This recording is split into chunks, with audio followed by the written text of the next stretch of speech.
What is a spy cam or hidden camera? A spy camera or hidden camera is a camera used to photograph or record objects or subjects, often people without their knowledge. The camera may be considered hidden because it is not visible to the subject being filmed or is disguised as another object. Hidden cameras are often considered a surveillance tools.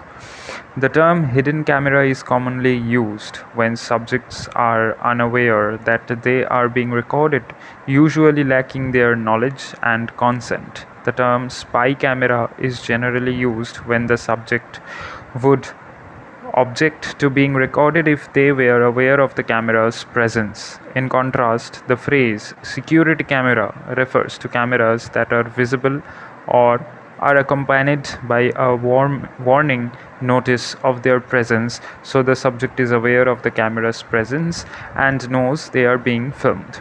The use of hidden cameras raises personal privacy issues. There may be legal aspects to consider depending on the jurisdiction in which they are being used.